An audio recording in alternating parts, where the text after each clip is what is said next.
So very good morning all of you.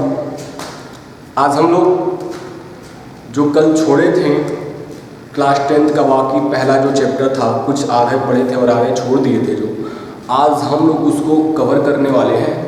और आज जो पैसेज होगा वो द वाइज पुट क्वेश्चन से लेकर के पूरा देन ही डिसअपीयर्ड, पूरा जहाँ से छोड़े थे वहाँ से लेकर पूरा जहाँ तक किताब में आपका है वहाँ तक आज हम लोग पूरे चैप्टर को डिस्कस करेंगे, पढ़ेंगे उसके बारे में। तो आप लोग किताब खोल लीजिए और अपने पास रख लीजिए और मैं पढ़ा रहा हूँ, मेरे साथ साथ उसको पढ़ते रहिए और समझते रहिए, ठीक है। तो चलिए अपने किताब में देखिए। जैसा कि आप जानते हैं कि कहानी ये है कि जब उनके चारों पांडव जो हैं वो पानी की तलाश में जंगल में जब गए रहते हैं और जब वापस लौट के नहीं आते तो युधिष्ठिर को चिंता होती है आखिर को कहाँ पे ये चले गए। और फिर उनको प्यास भी लगी हुई थी, तो ये सब बातें उनको परेशान कर रही थी और फिर वो खुद मतलब उनको सर्च करने के लिए, ढूंढने के लिए निकल गए। और निकलते जाते जाते उसी रास्ते पे गए जिस रास्ते पे वो उनके चारों पांडव गए हुए थे। और जाने के बाद उस तालाब के पास पहुँचे जहाँ पे ये चारों पांडव मूर्छित पड़े हुए थे।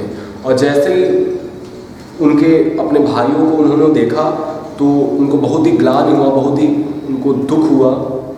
और उसके बाद फिर उन्होंने प्यास लगी हुई थी तो सोचे पहले प्यास बुझा लिया जाए फिर उसके बाद कुछ किया जाए। तो जैसे ही प्यास बुझाने के लिए उस तालाब का पानी अपने हैंड में लेते हैं, हाथ में लेते हैं, तैसे ही एक वॉइस, एक बॉडीलेस वॉइस आती है, बोलती है उनको रुक जाओ, तुम भी वही गलती मत करना जो गलती तुम्हारे भाई किए हुए हैं। पहले मेरे प्रश्नों का जवाब दो, उसके बाद क्या करो, तुम पानी पी लो। फिर उसके बाद युधिष्ठिर ये समझ जाते हैं कि ये बॉडीलेस वॉइस है कौन। उसके बाद कहते हैं ठीक है, अपना प्रश्न पूछना चालू कीजिए। अब वो बॉडीलेस वॉइस प्रश्न क्या पूछती है वहां से हम डिस्कस करेंगे, पूरे चैप्टर को कवर करेंगे। तो किताब खोल लीजिए और देखते रहिए अपने किताब में। तो चलिए देखिए दिया है क्या, the voice put questions rapidly one after another. और वह आवाज एक एक करके प्रश्न पूछता रहा। और प्रश्न क्या है, पहला क्वेश्चन ये है, what rescue man in danger, what rescue man in danger, कि खतरे से आदमी को क्या बचाता है, यानी खतरे से आदमी को क्या बचाता है। पहला प्रश्न उस बॉडीलेस वॉइस ने पूछा। तो युधिष्ठिर जवाब क्या दे रहा है, करेज, साहस। कह रहा है जिसके पास साहस है, कोई भी खतरा अगर उसके पास आता हो तो अगर उसके पास साहस नाम की जो चीज़ है जो हमारे बॉडी में पाई जाती है, साहस जो होता है, जो एक कहने का मतलब वीर पुरुष का जो कहने का मतलब पहचान होता है, आइडेंटिफाई होता है। कहते हैं क्या कि अगर हमारे पास साहस है तो वही चीज़ हमें खतरे को बचा सकता है, बाकी कुछ भी नहीं। और फिर आगे प्रश्न पूछा जा रहा है इनसे, by the study of which science does man become wiser, कि विज्ञान की किस शाखा का अध्ययन करके आदमी बुद्धिमान हो जाता है, यानी विज्ञान की कौन सी शाखा का अध्ययन हो करके आदमी क्या हो जाता है, बुद्धिमान हो जाता है। तो उसका जवाब दे रहे हैं क्या, नॉट बाय स्टडिंग एनी शास्त्र डज मैन बिकम वाइज, किसी शास्त्र को पढ़ के आदमी विद्वान नहीं होता है। It is by association with the great in wisdom that he gets wisdom, बल्कि महान लोगों की संगत से वो आदमी विद्वान होता है। कह रहे कोई शास्त्र पढ़ ले, वेद पढ़ ले, पुराण पढ़ ले, इससे आदमी विद्वान नहीं होगा, बल्कि अच्छे लोग की संगत से क्या होता है, आदमी विद्वान होता है। कहा जाता है कि हम जैसे हैं, हम जैसे रहेंगे वैसे हमारी संगत रहेगी। यानी अगर हम पढ़ने वाले हैं तो हमारी संगत एक जाहिर सी बात है पढ़ने वाले स्टूडेंटों से ही होगा। अगर हम घुमक्कड़ हैं तो हमारी संगत उसी भी घुमक्कड़ से होगा जो घुमक्कड़ उस क्लास में जो लड़का है। कह रहे कि हम जैसे हैं वैसे उस संगति हो जाएगा हमारा। तो यक्ष जब पूछे हैं कि कौन सा ऐसा शास्त्र है जिसको पढ़ करके आदमी बुद्धिमान हो जाता है, तो कहते हैं क्या कि महान लोग के साथ रहने से। जैसे महान लोग के साथ रहेंगे तो उनकी बातें सुनेंगे, तो उनकी बातें सुनने के बाद हमको भी हमारा मन परिवर्तन हो जाएगा और हम क्या हो जाएंगे, एक बुद्धिमान पुरुष बन जाएंगे।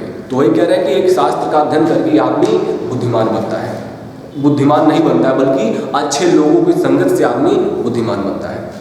और अगला प्रश्न पूछ रहे हैं क्या, द यक्ष आस्क, यक्ष ने पूछा कि what is swifter than the wind, हवा से भी ज्यादा चंचल कौन है, हवा से भी ज्यादा तेज कौन है। तो कहते हैं क्या, माइंड, मस्तिष्क। मस्तिष्क कैसे तेज हुआ, भाई जाहिर सी बात हम यहाँ पर हैं और सोच कहीं और की रहे हैं।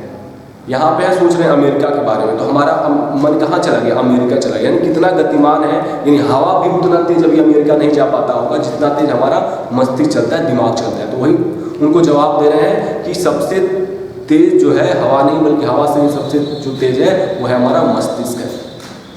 और आगे कह रहे हैं क्या? What is more fated than a dry straw? एक सूखे तिनके से भी ज्यादा फेडेड, मुरझाया हुआ क्या चीज है? यानी एक सूखा जो तिनका होता है, घास वगैरह होता है, कहते हैं उससे ज्यादा मुरझाया हुआ क्या चीज है? तो कहते हैं असारो स्टिकन हर्ट, एक दुख से भरा हृदय। कहते जिसके मन में दुख होगा वो दुनिया का सबसे मुरझाया हुआ प्राणी होगा वो। यानी उसको कोई भी खुशी, कितना भी पैसा क्यों ना हो, उसको हमेशा वो दुखी ही रहेगा यदि उसका दिल टूटा हुआ हो या फिर उसको खुश ना हो। तो कह रहा है क्या कि वो आदमी एक सूखे तिनके से भी ज़्यादा मुरझाया हुआ रहता है जिसका हृदय टूटा हुआ रहता है। और आप गलत मतलब मत निकाल लीजिएगा, ठीक है? चलिए अगला प्रश्न पूछ रहे हैं क्या? What be friends a traveller? यात्रा के समय उसका साथी कौन होता है? तो कह रहे हैं कि लर्निंग, ज्ञान। कह रहे हैं क्या? ज्ञान। ज्ञान कैसे यात्रा का समय साथी हो गया? जो हम ज्ञान प्राप्त करते हैं, जाहिर सी बात है वो ज्ञान हमसे कोई छीन नहीं सकता। जहाँ पे हम जाएंगे वो ज्ञान, वो नॉलेज, वो विजडम हमारे साथ जाएगा। चाहे हम इस लोक पे रहें, चाहे हम कहीं पाताल लोक पे रहें, वो हमारे साथ ही जाएगा, वो हमारे साथ ही वो ज्ञान जाएगा, वो खत्म होगा। तो वही जवाब दे रहे हैं उनको कि यात्रा के समय उसका साथी क्या होता है? ज्ञान होता है, जो उसके साथ हमेशा हमेशा चलता रहता है हमेशा। अगला प्रश्न है, who is the friend of one who stay at home? कि घर पर उसका साथी कौन होता है, उसका मित्र कौन होता है आदमी का? तो जवाब क्या दे रहे हैं? द वाइफ, पत्नी। कह रहे हैं पत्नी क्या होती है? एक मनुष्य के घर की साथी होती है। अगला प्रश्न है कि who accompanies a man in death? कि मृत्यु के समय आदमी का साथी कौन होता है? तो युधिष्ठिर जवाब दे रहे हैं धर्म। कह रहे हैं क्या? धर्म। Does alone accompanies the soul in its solitary journey after death? कह रहे कि मृत्यु के बाद अकेले धर्म ही उसके साथ, आत्मा के साथ ट्रेवल करता जाता है। कह रहे कि धर्म, वो जो कर्म किया है, जो धर्म के माध्यम से, वो क्या मृत्यु के समय वो धर्म उसके साथ चला जाता है। जब उसकी आत्मा यमलोक पहुंचती है तो उसके साथ धर्म भी उसके साथ ही जाता है। और अगला प्रश्न पूछ रहे हैं क्या? Which is the biggest vessel? सबसे बड़ा बर्तन क्या है? वेसल मतलब क्या होता है? बर्तन। कहें सबसे बड़ा बर्तन क्या है? तो जवाब दे रहे हैं क्या? The earth, Prithvi. Which contains all with in itself, जो अपने अंदर सारी चीज समाहित की हुई है, इज द ग्रेटेस्ट वेसल, वो सबसे बड़ा बर्तन है, सबसे बड़ी वेसल्स है। What is happiness? हैप्पीनेस क्या है? खुशी क्या है? तो जवाब दे रहे हैं क्या? Happiness is the result of good conduct, कि अच्छे परिणामों का नतीजा ही, अच्छे आचरण का नतीजा ही हैप्पीनेस है, खुशी है। कह रहे हैं कि हम अच्छे आचरण किए रहेंगे तो जो अच्छे आचरण करने से जो उसका परिणाम होता है ना, वही सबसे बड़ी खुशी है। लॉकडाउन में बहुत सारे ऐसे लोग हुए थे जो क्या किए थे? बहुत ही अच्छा काम किए थे। बहुत ही जो मजदूर आ रहे थे वो दूसरे राज्य से और अपने राज्य में जा रहे थे, तो बहुत सारे उनकी आर्थिक मदद किए, पैसे दिए। कुछ लोग तो क्या वाहन की व्यवस्था करके उनको जगह जगह भेजे, और कुछ खाना दिए। जिनके पास चप्पल नहीं था पहनने के लिए चप्पल दिए। तो कह रहे हैं क्या? उनके पास, कहने का मतलब जो वो कर सकते थे उन लोगों के लिए वो किए।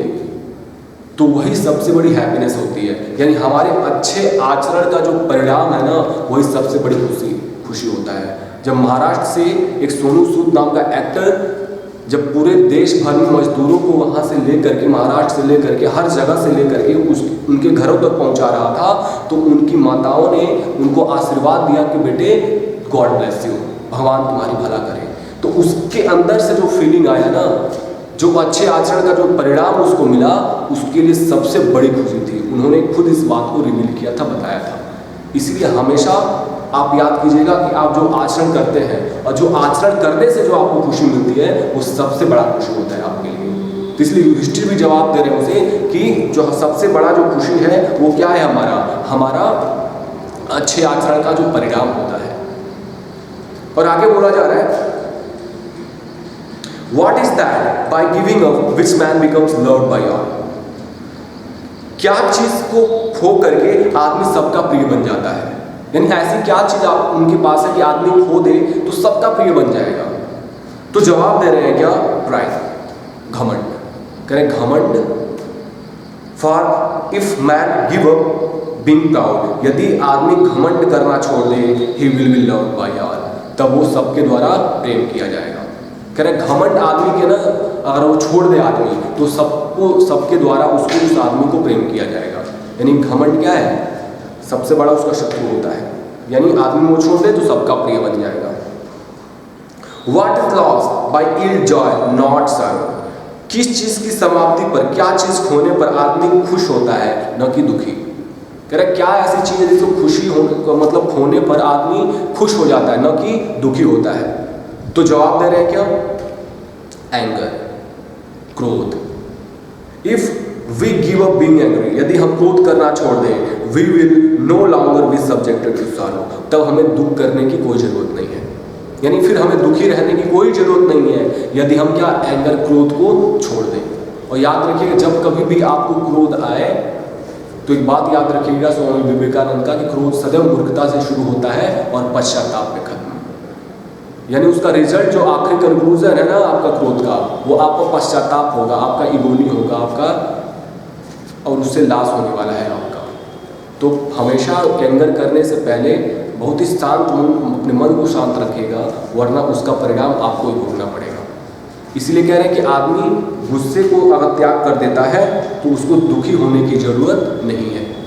और अगला प्रश्न पूछ रहे हैं क्या? What is that by giving up which man becomes rich? क्या चीज आदमी त्याग दे तो सबसे बड़ा धनवान बन जाता है, यानी सबसे बड़ा रिच बन जाता है, सबसे बड़ा धनवान पुरुष बन जाता है? तो जवाब क्या दे रहा है? डिजायर, इच्छा। If man give up being greedy, यदि आदमी लालची होना छोड़ दे, ही बिकम वेल्दी, वो सबसे बड़ा धनवान हो जाएगा। इसका क्या मतलब है? यानी आदमी डिजायर, जानते जिसके पास पैसे हैं ना बहुत सारी, जैसे जैसे हमारे पास सोर्सेज आते जाते हैं ना, हमारी डिजायर्स, हमारी इच्छाएं भी उतनी बढ़ती जाती हैं।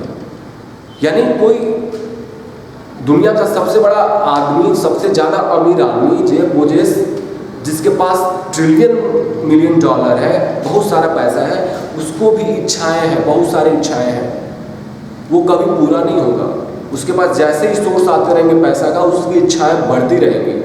तो कह रहे यदि आदमी इच्छा को छोड़ देना तो सबसे बड़ा धनवान बन जाएगा, और एक बीइंग अ हैप्पी पर्सन का कैरेक्टर अपने अंदर डेवलप कर लेगा, एक खुशी आदमी का कैरेक्टर अपने अंदर डेवलप कर लेगा। इसीलिए आदमी अपनी इच्छाओं को छोड़ दे तो क्या हो जाएगा? वो सबसे बड़ा धनवान व्यक्ति बन जाएगा। और अगला प्रश्न कह रहे हैं क्या? व्हाट मेक्स वन रियल ब्राह्मण? क्या चीज आदमी को वास्तविक ब्राह्मण बनाता है? It is birth, is it birth, जन्म, गुड कंडक्ट, अच्छा आचरण, और लर्निंग या ज्ञान? कह रहे हैं कि अच्छा आचरण, जन्म या फिर ज्ञान, उस आदमी को क्या है इन तीनों में से जो आदमी को क्या बनाता है? सब एक रियल ब्राह्मण बनाता है, वास्तविक ब्राह्मण जो जिसको कहते हैं वो बनाता है। आंसर डिजायरफुली, कि मतलब निष्पष्ट इसका उत्तर दीजिए आप। यानी यक्ष ने पूछा ऐसा क्या चीज है? जन्म है, कि आपका अच्छा आचरण है, या फिर आपका ज्ञान है? इन तीनों में से ऐसा क्या चीज है जो आदमी को रियल ब्राह्मण, एक वास्तविक ब्राह्मण बनाता है? तो जवाब दे रहे हैं क्या Yaksha, Yudhishthira? Birth and learning do not make one a real Brahmin. कह रहा है कि जन्म और ज्ञान आदमी को वास्तविक ब्राह्मण नहीं बनाता, गुड कंडक्ट एलोन डज, बल्कि उसका अच्छा आचरण आदमी को महान बनाता है, एक रियल ब्राह्मण बनाता है। However, learned man person may be, आदमी विद्वान कितना भी क्यों ना हो जाए, he will not be a ब्राह्मण without giving up bad habits। वो तब तक ब्राह्मण नहीं बनता है एक वास्तविक, जब तक अपना बैड हैबिट्स, बुरा आचरण न, बुरी आदतें न छोड़ दे। यानी जब तक वो बुरी आदतें न छोड़ दे, उस ज्ञान का कोई फायदा नहीं है। हमारे पास कितना भी ज्ञान क्यों ना हो, लेकिन अगर हम बुरा आचरण अगर हम लोगों के साथ कर रहे हैं तो हमको रियल ब्राह्मण नहीं कहा जाएगा, वास्तविक ब्राह्मण नहीं कहा जाएगा। हमारे अच्छे आचरण से हम अच्छे आचरण अगर हम करेंगे तो जो हमें रिजल्ट प्राप्त होगा, उससे जो खुशी मिलेगी, वही एक रियल ब्राह्मण का इंट्रोडक्शन होता है, पहचान होता है। कोई जात धर्म के अकॉर्डिंग ब्राह्मण नहीं बनता कि ब्राह्मण कुल में पैदा हो जाने से ही ब्राह्मण हो जाता है, बल्कि एक आदमी अगर अच्छा आचरण करे तो एक नीच जात का होते हुए भी वो ब्राह्मण का काम कर रहा है और वास्तविक ब्राह्मण उसे कहा जाएगा। तो कह रहे हैं कि ज्ञान बिल्कुल नहीं है, आदमी कितना भी ज्ञान हो अगर बुरी आदतें करता रहे ना तो ज्ञानी नहीं बन सकता, वो ब्राह्मण नहीं बन सकता, बल्कि ब्राह्मण बनने के लिए आपका अच्छा आचरण करना जरूरी है। इसलिए अच्छे आचरण से आदमी बनता है ब्राह्मण, न कि ज्ञान से और न ही जन्म से। और आगे कह रहे हैं कि even through he may be learn in 4 Vedas a man of bad conduct for a lower class. कह रहे यदि वो चारों वेद का वह आदमी ज्ञानी क्यों न हो, लेकिन अगर वो बुरी आदतें बुरा बर्ताव कर रहा है तो लोअर क्लास वो निम्न जाति में ही गिना जाएगा। कह रहे तो ब्राह्मण कुल में पैदा होने वाला आदमी भी अगर कह रहा है क्या कि अगर चारों वेद अगर उसको याद है ना, अगर वो बुरा बर्ताव कर रहा है तो निम्न जाति का ही उसे कहा जाएगा, न कि उच्च जाति का, और वो रियल ब्राह्मण कभी नहीं बन सकता। इसीलिए अच्छा आचरण ही एक आदमी को रियल ब्राह्मण बनाता है, वास्तविक ब्राह्मण बनाता है। और इसी बीच अगला प्रश्न वो कह रहे हैं क्या, what is the greatest wonder in the world. कह रहे हैं कि संसार में सबसे बड़ा आश्चर्य क्या है।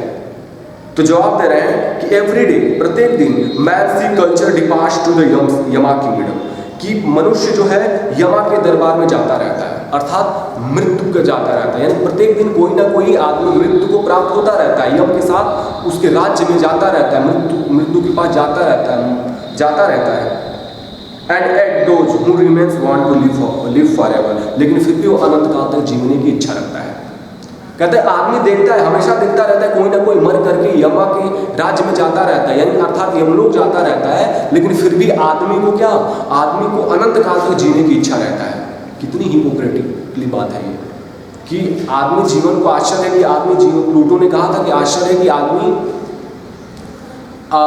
जीवन को बढ़ाना चाहते हैं, सुधारना नहीं। यानी सुधारना कोई नहीं चाहता, चाहते हैं कि अमृत कोई मिले, हम पी ले और क्या हो जाए, अनंत काल तक जीवित करने की इच्छा रखें।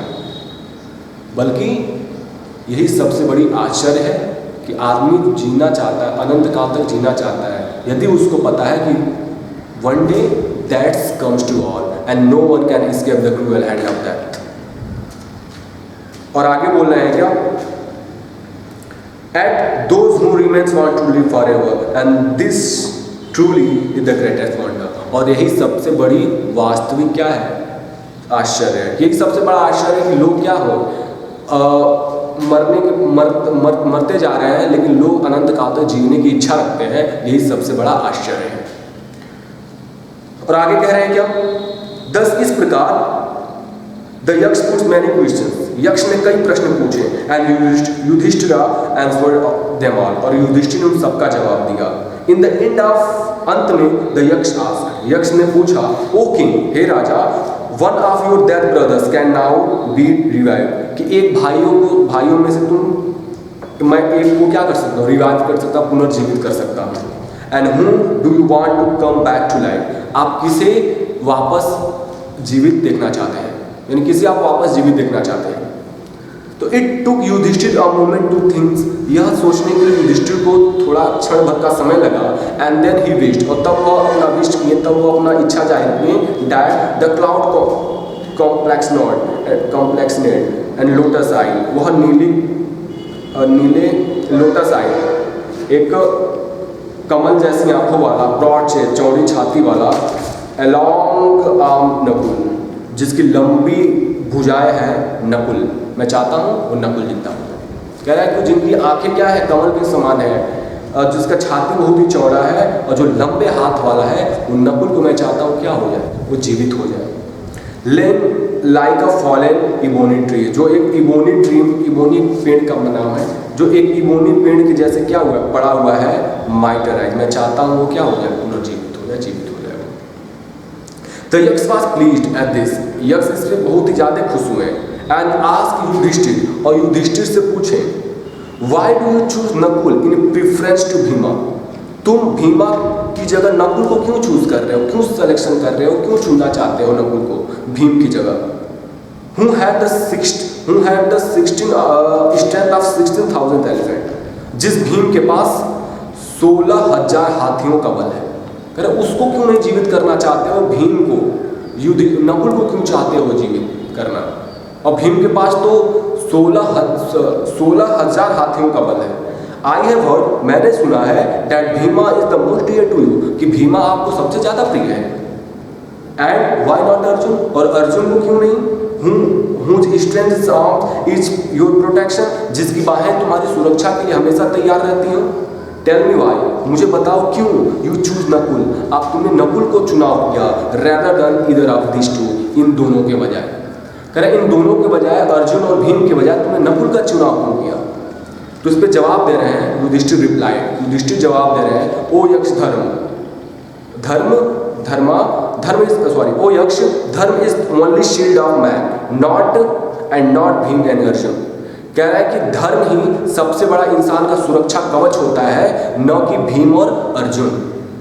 इफ धर्म इज गिव अप, यदि आदमी धर्म को ही त्याग दे, धर्म को ही छोड़ दे, मैन विल बी रूइंड, तो वह आदमी बर्बाद हो जाएगा।